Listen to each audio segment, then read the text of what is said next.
warahmatullahi wabarakatuh. Alhamdulillahi rabbil alamin, hamdan syakirin, hamdan na'imin. Ashhadu an la ilaha illallah, iyyahu na'budu wa iyyahu nasta'in. Wa ashhadu anna Muhammadan abduhu wa rasuluhu al-mab'usu rahmatan lil alamin.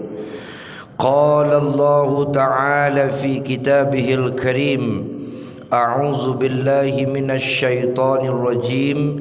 Bismillahirrahmanirrahim. La in syakartum la azidannakum wa la in kafartum inna azabi lasyadid. Shadaqallahul azim. Surah Ibrahim ayat ke-7. Yang saya hormati pengurus Masjid Al-Firdaus, tokoh-tokoh masyarakat, Bapak Ibu kaum muslimin dan muslimat, sidang solat zuhur, semoga kita semua insya-Allah senantiasa mendapatkan limpahan rahmat, nikmat dan hidayah dari Allah Subhanahu wa taala.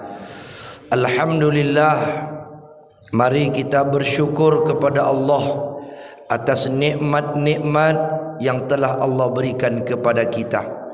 Berselawat kita kepada Rasul dengan mengucapkan Allahumma salli ala sayyidina Muhammad wa ala ali sayyidina Muhammad. Assalamu alayka ya Rasulullah. Bapak Ibu yang saya muliakan, kita menyambung kajian kita beberapa Sabtu yang lalu dari pendapat seorang sahabat Nabi yang bernama Ibnu Abbas radhiyallahu an, yang digelar dengan Bahrul Ulum, lautan ilmu. Karena Ibnu Abbas ini, Bapak Ibu, salah satu sahabat yang didoakan Nabi 2 kali. Jadi Nabi langsung mendoakan. Yang pertama saat Ibnu Abbas berusia 9 tahun, dalam pelukan Rasulullah, Rasul mendoakan kepada Allah agar Ibnu Abbas itu diberikan kecerdasan dari segi Islam. Yang kedua, ketika Ibnu Abbas melayani Rasulullah, saat Rasul ingin solat, Ibnu Abbas mencari air wudhu. Kemudian air wudhu itu disampaikan kepada Rasul, ya Rasul, ini air wudhu engkau untuk solat. Maka Nabi itu banyak pelayannya. Ada Anas bin Malik, termasuk juga Ibnu Mas'ud, Ibnu Abbas, itu pelayan Rasulullah. Jadi saat Ibnu Abbas mengantarkan air wudhu Rasulullah, Rasul berdoa lagi, duhai Allah, berikan Ibnu Abbas pemahaman tentang Islam. Maka ketika Ibnu Abbas sudah usia balik berakal, remaja dan dewasa, beliau yang paling pandai mentafsirkan Al-Quran. Jadi saat Rasul masih hidup, beliau bisa mentafsirkan Al-Quran. Maka beliau itu disebut dengan ulamanya para sahabat. Masya Allah.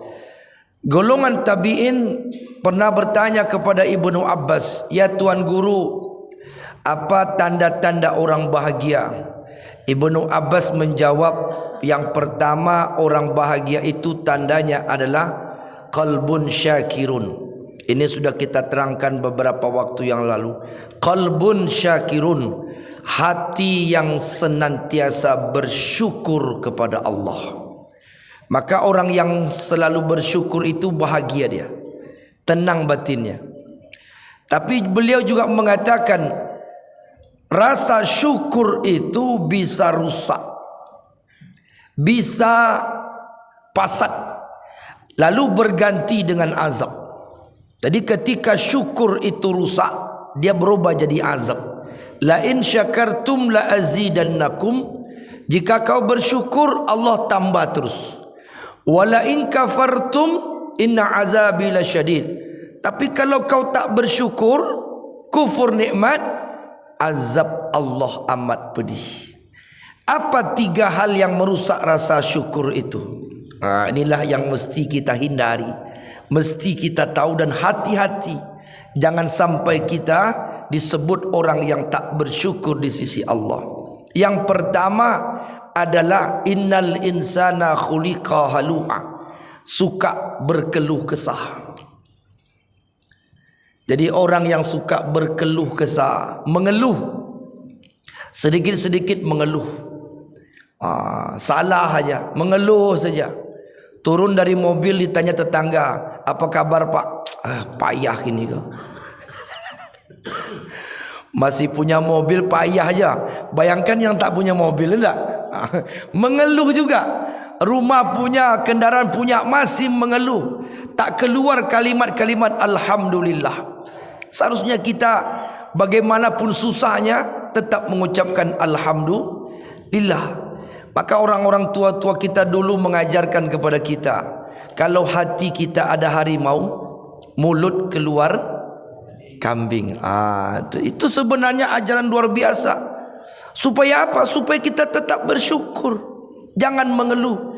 Sesakit-sakitnya hati kita, sebesar apapun persoalan yang sedang menimpa diri kita, ucapan yang keluar dari mulut kita tetap yang baik-baik saja. Itu dia yang disebut dengan orang yang bersyukur pada Allah. Kalau kita mengeluh, rusak rasa syukur. Sebab itu salah satu tanda orang yang diazab oleh Allah, dia suka berkeluh kesah.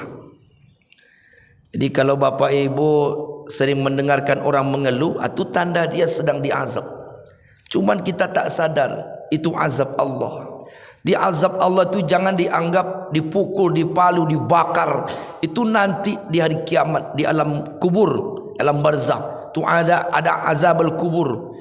Tapi di dunia ini Allah tak pukul kita. Jika perlu dikasih kita duit. Jika perlu badan kita sehat. Jika perlu usaha kita maju. Jika perlu semua cita-cita kita tercapai. Tapi hati kita tak tentram. Ketika hati tak tentram, keluarlah keluh kesah. Tanda orang sedang diazab oleh Allah Subhanahu wa taala. Yang kedua, apa yang merusak rasa syukur kita kepada Allah? Menuntut. Banyak menuntut. Sekarang ini apa berita yang paling viral? Ya kan? Berita Ferdi Sambo. Dan kita sudah tahu semua, karena beritanya itu tiap hari itu je. Buka handphone itu juga, buka televisi itu juga. Coba bapak ibu renungkan. Ini kan feedback kepada diri kita, iktibar. Ketika kita melihat yang baik, contoh. Tapi ketika kita melihat yang tak baik, bercerminlah kita. Bisa jadi kejadian yang sama ada pada diri kita. Apa sebenarnya yang terjadi kasus besar ini? Kalau kita kaji secara Al-Quran, kita buka Al-Quran dan hadis Rasulullah, satu persoalan yang paling besar yang sedang terjadi, apa itu? Ada tuntutan yang tak tercapai. Persoalannya kita tidak tahu apa tuntutannya, siapa yang menuntut dan siapa yang dituntut. Yang jelas tuntutan tidak tercapai. Yang istilah bahasa hukumnya, motifnya apa? Motif itu kan motivasi. Motivasi itu kan dorongan. Dorongan itu kan tuntutan. Apa yang dituntut, apa yang diinginkan. Kenapa tak bersyukur? Kan begitu masalahnya. Apa yang kurang? Jabatan punya, pangkat tinggi, fasilitas semua diberikan gratis. Tapi kenapa terjadi kejahatan? Terjadi perbuatan yang amat sangat keji. Karena hilang rasa syukur pada Allah. Tidak bersyukur, maka datang azab. Di azab ini Bapak Ibu, ini azab ini. Kenapa tidak azab? Siapa yang tidak merasa menderita? Pikiran terganggu, hati terganggu ketika dapat masalah seperti ini. Azab. In asantum li anfusikum wa in asatum falaha. Kebaikan dan keburukan kembali kepada pelakunya, Jika kita berbuat baik, pasti kebaikan kembali pada kita. Jika kita berbuat buruk, sepandai-pandai kita menyimpan, nanti pasti dibongkar oleh Allah Subhanahu wa taala. Itu azab. Sama kita rumah tangga begitu juga.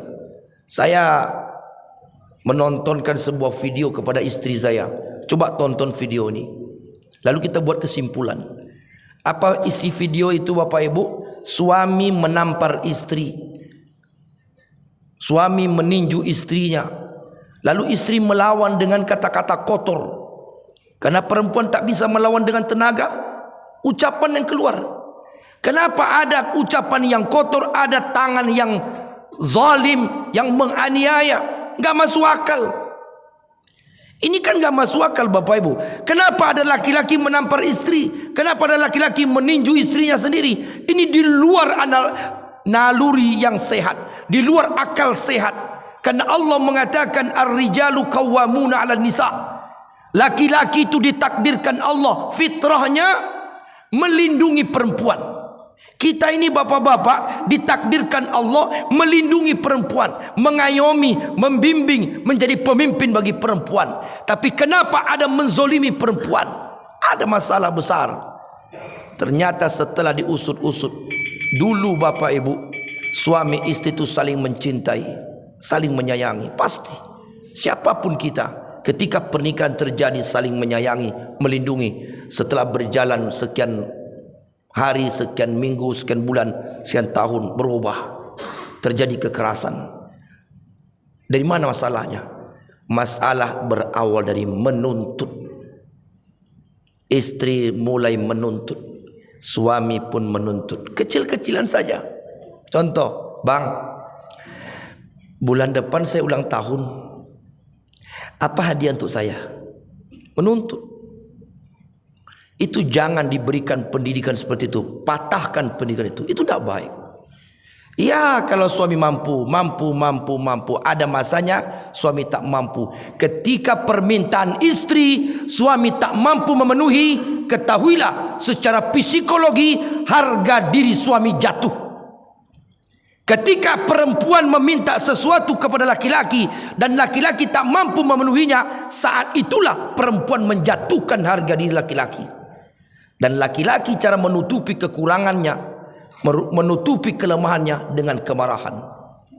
Lalu sampai pada lost control, emosi, lalu timbul kekerasan. Dari hal-hal kecil menuntut. Jangan banyak menuntut. Wahai para istri, syukurilah apa yang diberikan Allah. Suami begitu juga. Jangan banyak menuntut kepada istri. Jangan banyak menuntut. Syukuri. Allah berikan yang terbaik.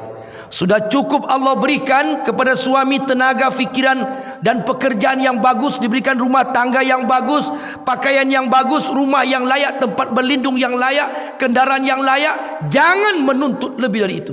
Syukuri. Alhamdulillah. Kalau lebih dari itu, azab akan datang. Yang terakhir adalah suka membandingkan. Syukur itu rusak karena kita suka saling membandingkan. Jangan bandingkan hidup kita dengan orang lain. Jangan paksakan kambing makan daging, sebagaimana harimau tak bisa makan rumput, karena porsinya sudah ada masing-masing. Bersyukurlah dengan apa yang Allah berikan kepada kita. Mohon maaf lahir batin. Subhanakallahumma bihamdika asyhadu an la ilaha illa anta astaghfiruka wa atubu ilaik. Wallahu a'lam bisawab. Wassalamu alaikum warahmatullahi wabarakatuh.